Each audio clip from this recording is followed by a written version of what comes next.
This is the story of your enslavement, how it came to be, and how you can finally be free.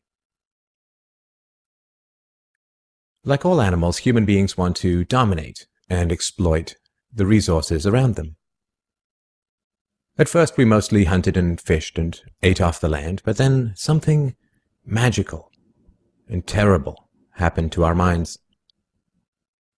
We became, alone among the animals, afraid of death and of future loss. And this was the start of a great tragedy and an even greater possibility. You see, when we become afraid of death, of injury and imprisonment, we become controllable and so valuable in a way that no other resource could ever be. The greatest resource for any human being to control is not natural resources or tools or animals or land, but other human beings. You can frighten an animal because animals are afraid of pain in the moment, but you cannot frighten an animal with a loss of liberty, with torture or imprisonment in the future, because animals have very little sense of tomorrow. You cannot threaten a cow with torture or a sheep with death. You cannot swing a sword at a tree and scream at it to produce more fruit, or hold a burning torch to a field and demand more wheat. You cannot get more eggs by threatening a hen, but you can get a man to give you his eggs by threatening him. This human farming has been the most profitable and destructive occupation throughout history, and it is now reaching its destructive climax.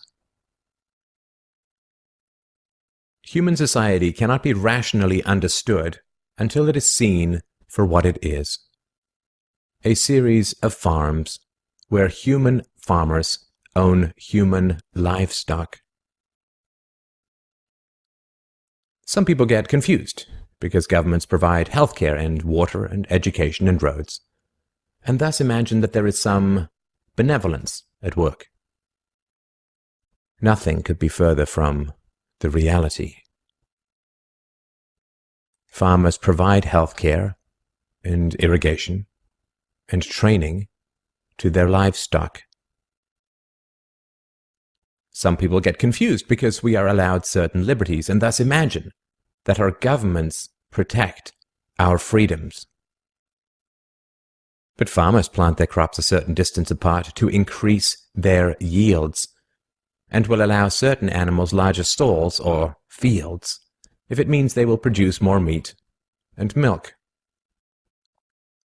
In your country, your tax farm, your farmer grants you certain freedoms, not because he cares about your liberties, but because he wants to increase his profits.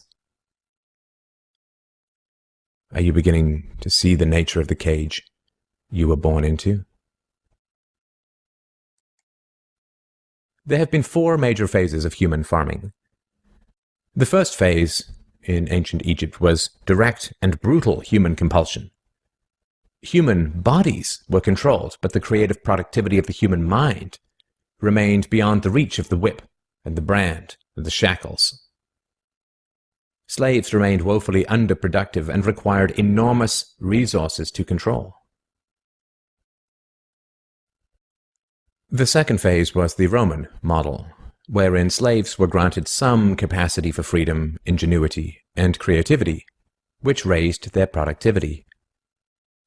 This increased the wealth of Rome, and thus the tax income of the Roman government, and with this additional wealth, Rome became an empire, destroying the economic freedoms that fed its power, and collapsed. I'm sure that this does not seem entirely unfamiliar. After the collapse of Rome, the feudal model introduced the concept of livestock ownership and taxation. Instead of being directly owned, peasants farmed land that they could retain as long as they paid off the local warlords. This model eventually broke down due to the continual subdivision of productive land and was destroyed during the enclosure movement when land was consolidated and hundreds of thousands of peasants were kicked off their ancestral lands because new farming techniques made larger farms more productive with fewer people. The increased productivity of the later Middle Ages created the excess food required for the expansion of towns and cities, which in turn gave rise to the modern democratic model of human ownership. As displaced peasants flooded into the cities, a huge stock of cheap human capital became available to the rising industrialists.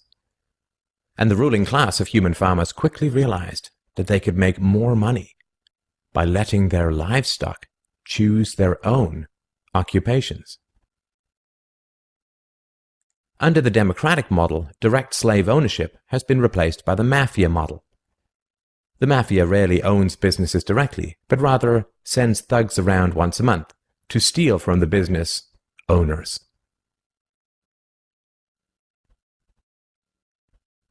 You are now allowed to choose your own occupation, which raises your productivity, and thus the taxes you can pay to your masters.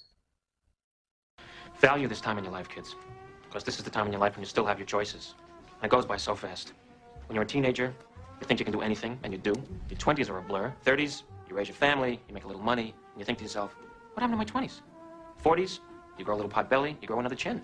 The music starts to get too loud. One of your old girlfriends from high school becomes a grandmother. 50s, you have a minor surgery. You'll call it a procedure, but it's a surgery. 60s, you'll have a major surgery. The music is still loud, but it doesn't matter because you can't hear it anyway. 70s, you and the wife retire to Fort Lauderdale.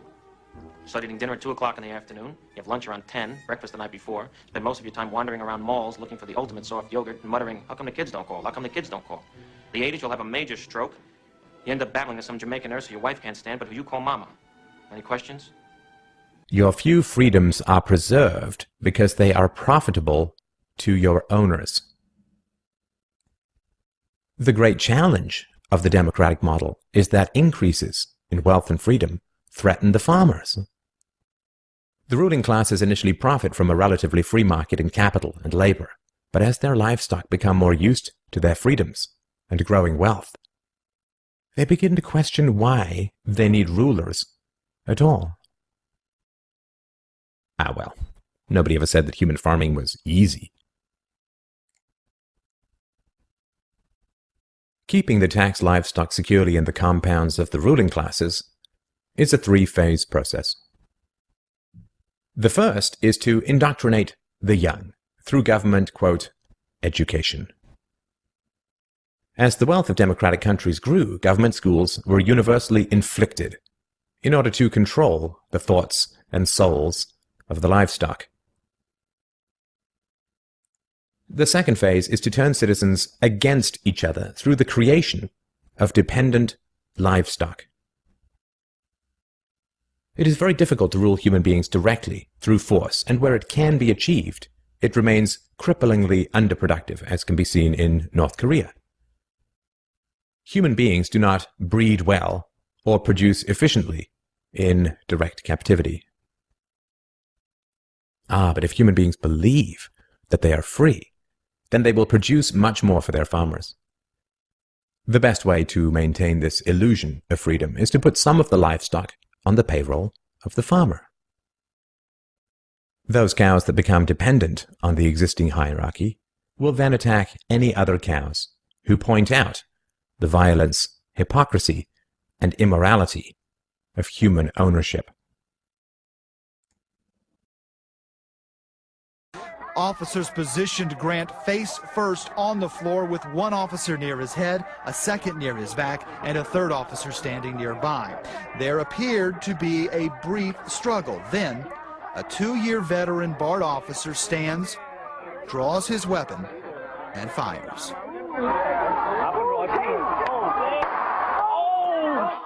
Freedom is slavery, and slavery is freedom.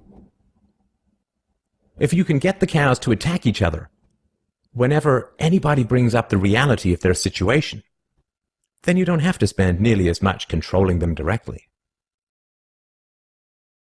Those cows who become dependent upon the stolen largesse of the farmer will violently oppose any questioning of the virtue of human ownership, and the intellectual and artistic classes, always and forever dependent upon the farmers, will say to anyone who demands freedom from ownership, "You will harm your fellow cows."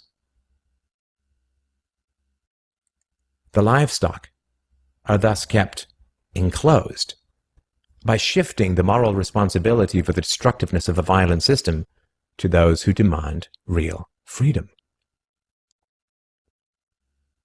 The third phase is to invent continual external threats so that the frightened livestock cling to the protection of the farmers. This system of human farming is now nearing its end. The terrible tragedies of modern Western economic systems has occurred not in spite of, but because of past economic freedoms. The massive increases in Western wealth throughout the 19th century resulted from economic freedoms. And it was this very increase in wealth that fed the size and power of the state.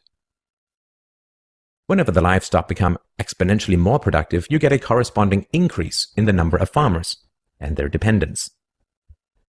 The growth of the state is always proportional to the preceding economic freedoms.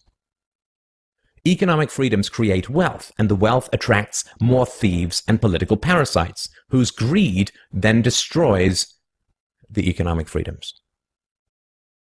In other words, freedom metastasizes the cancer of the state.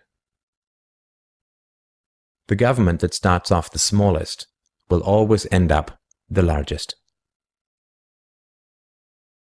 This is why there can be no viable and sustainable alternative to a truly free and peaceful society. A society without political rulers, without human ownership, without the violence of taxation and statism. To be truly free is both very easy and very hard. We avoid the horror of our enslavement because it is so painful to see it directly. We dance around the endless violence of our dying system because we fear the attacks of our fellow livestock. But we can only be kept in the cages we refuse to see. Wake up. To see the farm is to leave it.